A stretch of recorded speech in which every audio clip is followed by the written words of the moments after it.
Saudi Arabia, they're in the news because of a lack of renewal to an agreement with the United States on. Yeah, it's technically not an agreement necessarily. It's like a verbal understanding, but let's talk about, so it's regarding the petrodollar. So for a long period of time, call it circa 1970s, the settlement currency for all crude oil exchange has been in dollars. Right. And that's what they've called the petrodollar.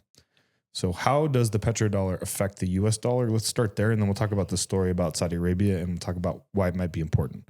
So petrodollars are not a currency. They're simply US dollars that have been exchanged for crude oil exports. The term rose to economic and political prominence in the mid-1970s amid growing interdependence between the US and crude oil exports. Mm-hmm. Petrodollars are paid to oil-producing countries for their exports. The petrodollar emerged as the economic concept in the 70s. Increasingly, cost of crude oil increased the dollar holdings of foreign producers. Petro recycling is the reinvestment of crude oil export revenue denominated in dollars. The dollar status as the leading global currency preceded petrodollars' rise and has continued amid increased U.S. energy production. And honestly, the rise of the petrodollar was ultimately what saved us from the failed Bretton Woods policy. Right.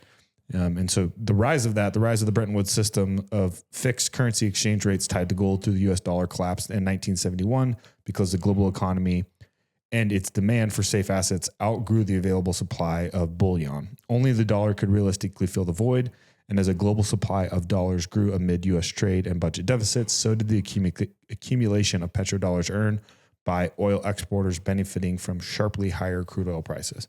So obviously, crude has become the predominant energy source. It is used in everything. It's not just used to fuel your cars, but it's used to make plastics and petroleums and all sorts of variations of that. And so all the countries were incentivized to do that. The benefit to the United States was it was all backed by our dollar, and we've been a net importer for a lot of years of oil and gas, and we haven't had to tap our own resources. But truthfully, we have more oil and gas, more shale than Saudi Arabia. We're now just becoming a net exporter. And this is all at the same time when the Saudis are partnering up with Brazil and Russia, et cetera, to kind of create their own, what they call the BRICS union, and they're removing themselves from the dollar as the crude oil export. Russia exports a lot of crude oil as well. So all that to say, let's watch this Instagram post. Yeah. The comment or the post comes from the Blacklist Trader. It says, "This is why I trade. This is why I pick trading over every other form of business. At this moment in time, the world is waking up. The American dream they sell and they have sold for years is becoming more and more exposed by the day. The greed, the work 9 to 5 until you're 6 years old, the 1% feeding off the 99%. Truth be told, there's enough to go around for everyone. For those who don't travel and don't explore the other countries, you don't get it. You never will. The air is different. The food is different. The people, although they have materialistically less than we do, are different. You can't buy genuine. You can't buy spirit. This is bigger than the US dollar. Okay. This is the rest of the world waking up to the fact that the US dollar, like much of the American system, is a scam. It's built off the 1% living in a certain type of way. And truthfully, we've been the best house in a bad neighborhood. That's what's kept us alive in terms of currency. And that's how it came off of post-World War II, circa Bretton Woods, circa the agreements that we've made to be a net consumer instead of a net producer to help Europe rebuild. Right? Yeah. In exchange for doing that, they would defend against Russia and the Red Army trying to infiltrate Europe and take over effectively. And so this is a really, really, really big deal. If you've been listening to this podcast, obviously you don't have your head under a rock. You're an entrepreneur. You're an investor. You see what's happening to the dollar. You see how much we're just printing the value of the dollar away. It's really backed by nothing. And so when the rest of the world decides that they're going to stop utilizing our currency, does that value go away? And I think the answer is probably yes. Yes. Absolutely. And so hold on to your underwear. Well, I have a couple of things. One, when you think about it from the seat of you guys, the entrepreneurs, this is at least for me, from the way my mind works, I immediately go to, this is why you take care of important relationships.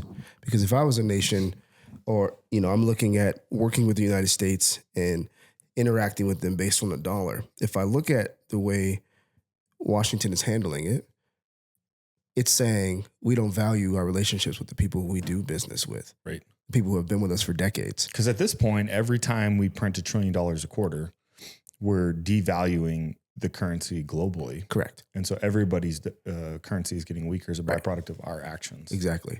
And so you're essentially saying to your partner, let's just say partners for the sake of the illustration, I don't need you. I don't care about your needs. I'm going to put you and me in the worst position.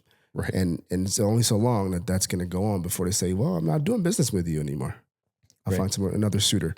One thing I looked at when I was, go ahead. What you can say? No, I was just going to say it's global de-dollarization, right? Yeah.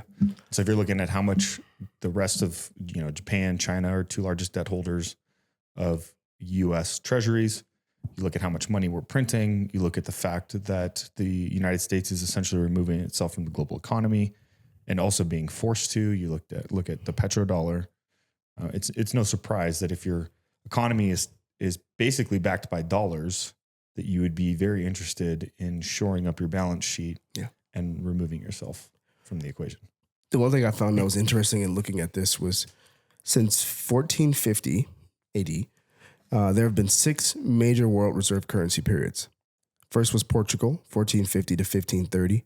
Spain was 1530 to 1640.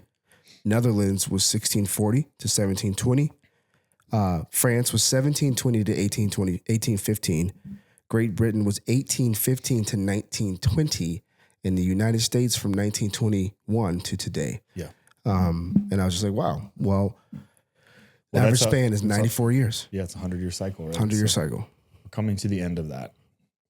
And so, it just, it's going to be a rocky ride as we unwind over the next, call it 6 years, kind of approaching 2030. It would be like the perfect timeline for that as the boomers officially all reach retirement age. Yeah. And there's the changing of the guard.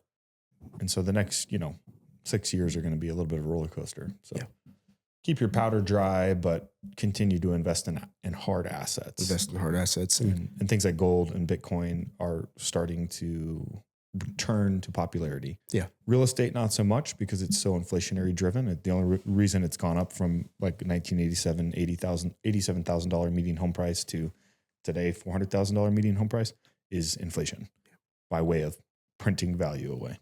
I think it's strategic partnerships too, Yeah, of course. That are going to, help you navigate the rocky waters. Correct.